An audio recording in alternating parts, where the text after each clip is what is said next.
Good morning, everyone. Today we will be talking about the current character banner, Yuki.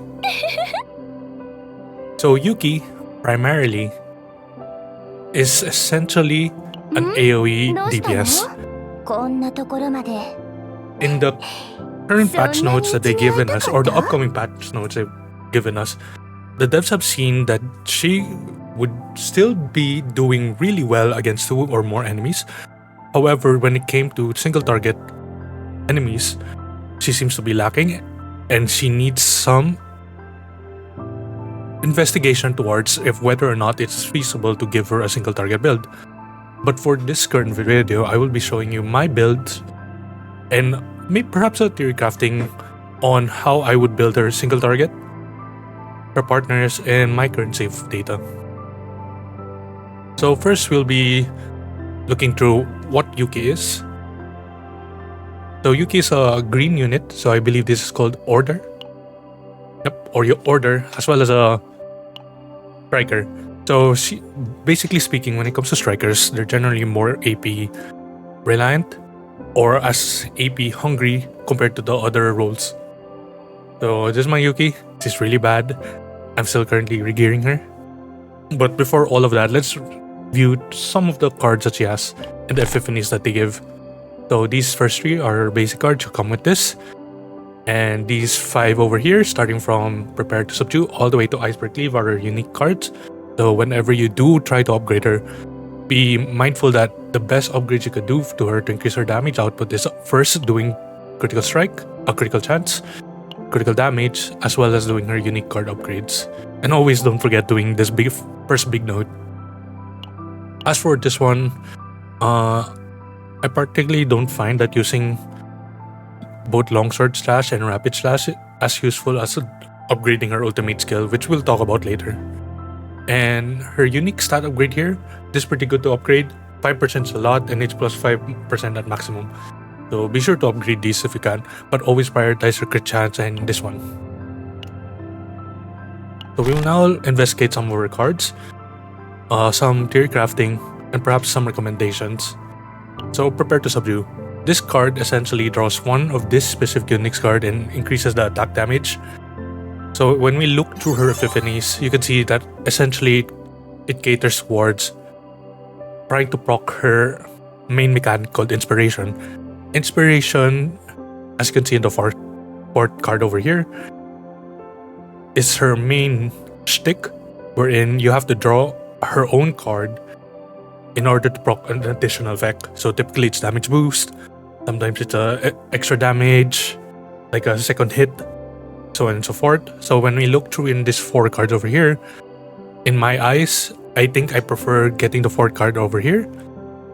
So whenever you draw this card, you get an additional +1 card. So you're essentially drawing 2 cards.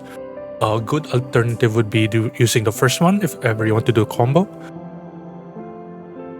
The second one is fine. It's kind of plain, to be honest. The third one is 20% decreased damage, but you're drawing 2 cards. This is quite a predicament because sometimes you really want to proc a lot of cards in one turn. However, her damage multipliers doesn't seem to be up to par compared to the other units. That's why a lot of people were complaining about her. And personally, I find that in this current Laboratory 0 rotation, there are so many other ways to draw cards, so you're not really privy to use this, or it's not recommended to use this. As for the 5th card, you're basically trying to set up a full combo in the succeeding turn. So when it comes to like priority, I guess I would choose number 4 first, and then choose the other 3, 1, 2, or 5 by your own discretion. And this is one of the cards wherein I would prefer getting a copy of. Flash Slash. So this is one of our AoE cards. You can see here decrease cost by 1. So whenever you draw this card, using an ability card, using the Subdue card, the cost of this on base would be reduced to 1. So if we look through the epiphanies over here, at first glance, number 1 could be good, but personally, I find number 3 the best. So this gets what, 200% on base, and when you have this, it's going to be 400% because it's +1 hit. And if you upgrade your, as we were talking about the nodes earlier, you can see this number skyrocket a little bit. Not really skyrocket, increase a little bit. So if I were to choose, number 3 is the best. And then number 1 or 2 would be a good alternatives. So number 4 is very interesting. We'll be talking about this more in a more lengthed section. The theoretical build of going single target Yuki, because this could be really good. It's a 180% plus the base 371% for my Yuki over here. So you can see the potential when it comes to like DPS numbers. And come the day they give us a patch note regarding Yuki and her changes, if ever it does happen, this could be her real main bread and butter skill compared to like a iceberg's cleave. And as for the 5th one over here, this is really not as good compared to the other cards. Like, at the cost of 2, you get what? For this specific card, you get 418. And then this one's just dealing 348 for 3 cost compared to 2 cost. So I'm not sure why this card is here. I'm not sure if there are other ways to combo using this card, but personally, I find this to be her worst card in her entire kit. Trigger Slash, or Trigger Strike, my bad.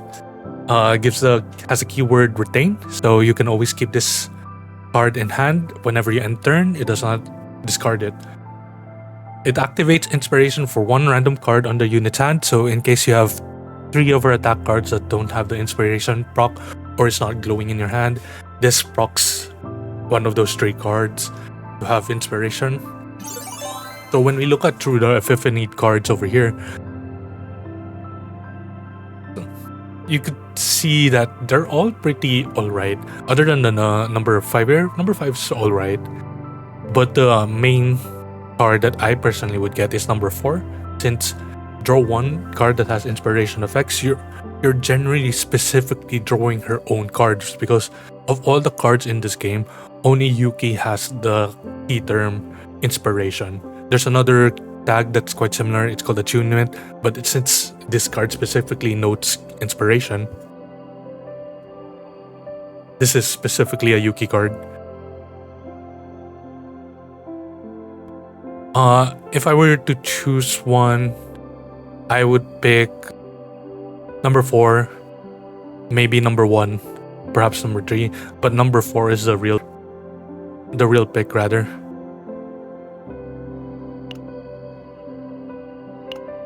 Next one would be Freezing Blade. This is her upgrade card. It's unique, so you cannot copy this. When using a card, this unit with an activated inspiration deals 60% damage to all enemies. You can see this is quite a damage boost whenever you have an inspiration card on hand. So ideally, if you have the initiation, the number 2 card here, it makes it easier to play your cards well. Number 1 is fine, it's just a straight damage boost. But number 2 for me is the key pickup. And then for number 3, this is interesting. If I were to choose number 3, I would combo it as well with the Epiphany card we talked about earlier, wherein it deals 350% plus 180% damage to a single target. So if you're using this card as well as that card, you can see how the damage ramps up, because 130% is a lot. And especially when it's targeted to a single target, you can see the damage could ramp up possibly. Number 4, this makes it amount of attack cards of this unit. So any cards, regardless if it has inspiration or not, but as long as it's dealt by Yuki, they get a 30% extra damage over here. And number 5, this guarantees that whenever you draw a new hand, you'll always get 1 card that has inspiration on it. So if I were to pick number 2, possibly number 3, if I do have a single target build, which we'll talk about later.